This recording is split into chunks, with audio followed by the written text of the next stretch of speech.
Hey, what's up guys? CanvasCam here on episode 2 of the CanvasCam show.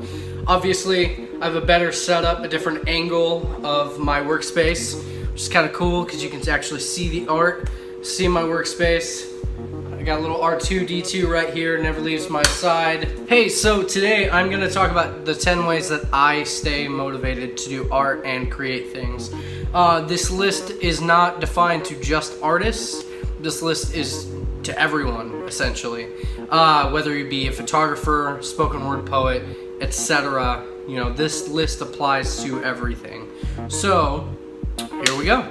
Number 1 is to have a goal and have every decision you make from there financially be towards that goal. Whether it be how much you spend monthly, what you financially invest into your business or your brand. Everything is a brand. You need to remember that.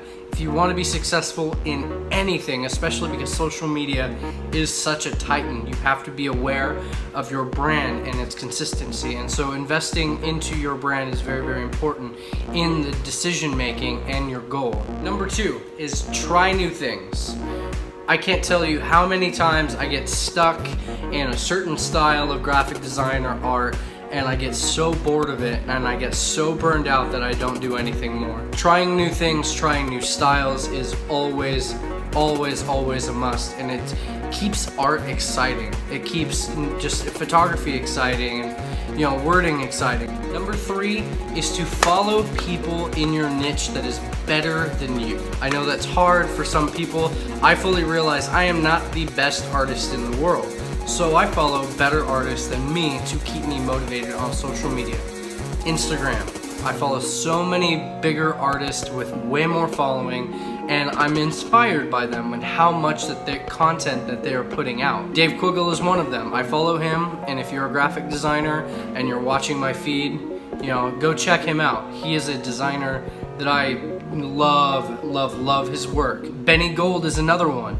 He has a clothing brand called Benny Gold, self-titled. I follow him very, very closely because I believe in what he's doing, and I apply that to my brand. Number 4, commit to it and don't be lazy. Me, I have to fully commit to art. You know, if I don't commit to art and if I don't have this thing with me wherever I go, you know, I can't jot down ideas. Staying fully committed to what you're doing will definitely favor you in the long run. I can't tell you how many of my friends, they don't stick to it because they get burnt out, they're not confident enough in what they're producing, and they just give up. That's the biggest thing to creatives that keep them from doing what they're doing. And I had a lot of people, you know, encouraging me when I almost gave up art a few years ago. Like, we want to see you doing more tattoo art. We want to see you doing more graphic design. Have you painted on a canvas? And, you know, as a creative person, not having the imagination anymore hurt me. So stick to it. All right, and number 5 is surround yourself with people who are in the same niche as you. People who do the same thing, are interested in the same thing. You know, whether it be, you know, an artist with a photographer, you know, in that demographic of creative space, surround yourself with other creative people who inspire you to keep on growing and getting better and getting better. Now, this is a big one, and I don't know if you're ready for it. Number 6 is check your ego. This is a big one for me. Checking your ego is one of those things that is so hard for a proud artist. Having people tell you, you know, whether you're good or whether you're not good. My ego was this big. I didn't want anybody to tell me if my art wasn't good or not. So my advice is to check your ego. Also, checking your ego applies to do not think you're better than the next person.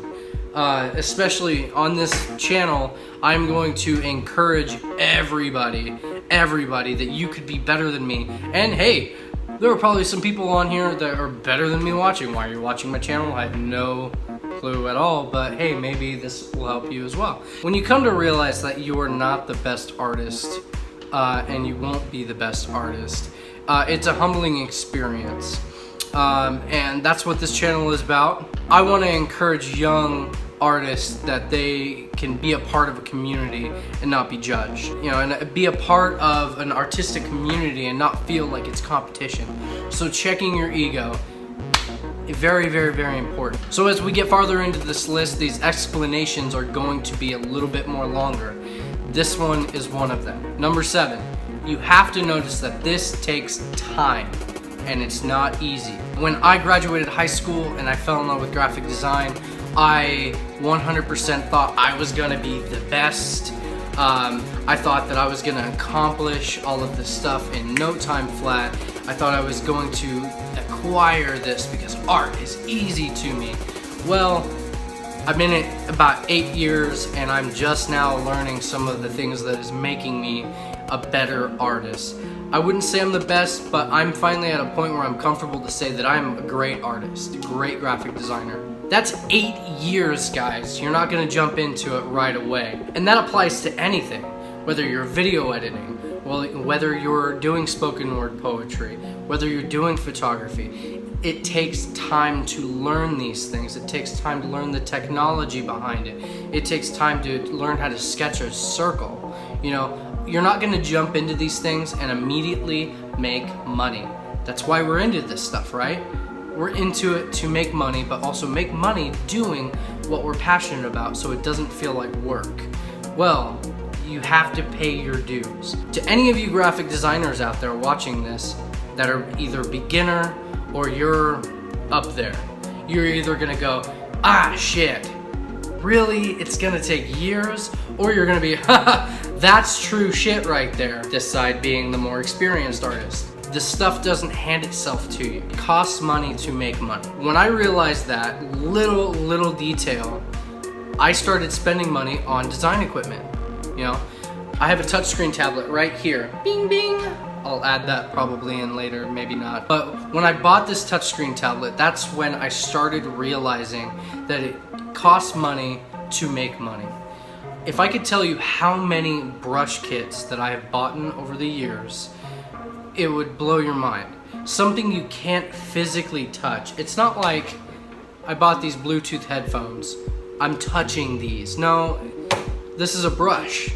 But as a graphic designer, this is a useful tool for you to grow your craft. And I wouldn't be where I am as a graphic designer if all of these last 8 years I didn't learn something every single day.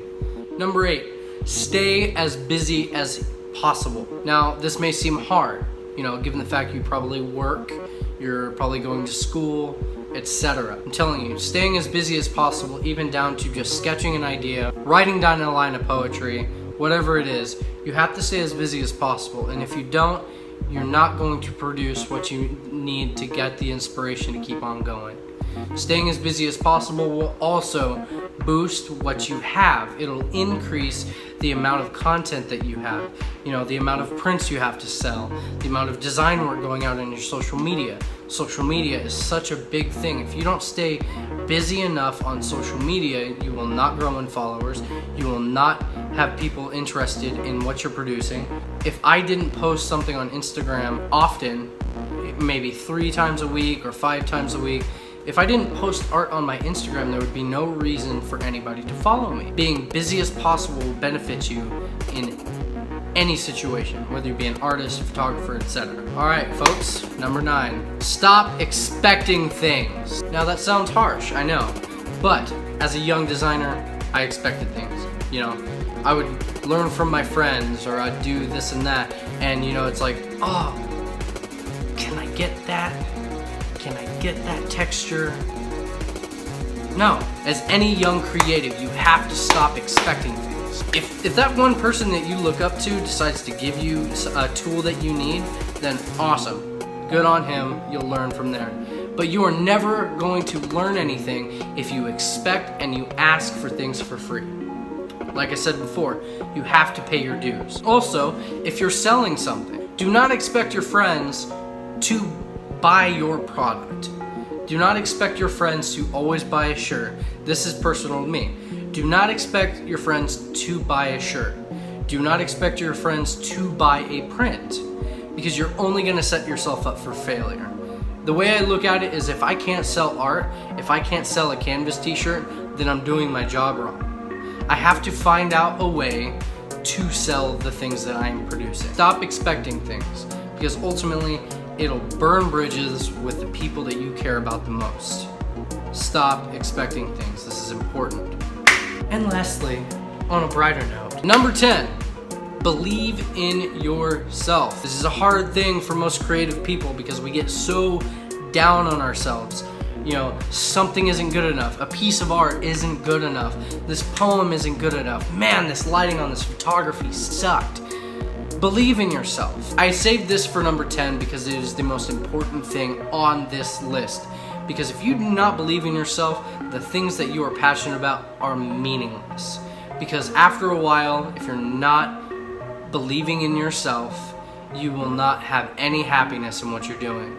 And in the long run, that one thing that most made you happy is gone. And it'll bring you nothing. I have to be passionate about graphic design because 1, I just love art. 2, it's what I was born to do. You know, if I didn't believe in myself, I wouldn't be able to produce things like this. This is a cheap plug, yes. Back to the Future prints. Great Scott. Initials at the bottom. But I would not be able to produce this stuff if I didn't believe in myself.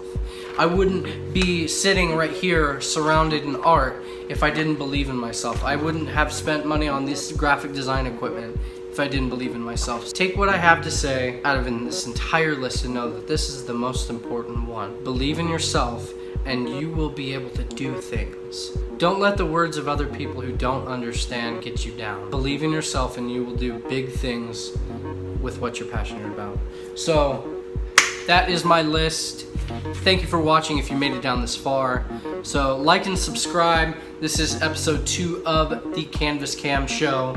Cheap plug again. I have some cool artwork. Check it out. Follow me on Instagram if you don't already. Like I said in the last video, it's not like 100,000 people are gonna be watching this. It's probably just my friends, but hey, you never know what could happen tomorrow. This is CanvasCam show, signing off. Stay creative, and we'll see you next time. Duh! What am I thinking? Canvasware. This is a CanvasCam show, and I'm not even promoting Canvasware. Hey, Canvasware, go check it out. That's what this whole show is based around, right? So, Canvasware, CanvasCam, like and subscribe. I said that a second time. I just rhymed. I wish I can do that all the time. Thanks guys, we'll see you next time.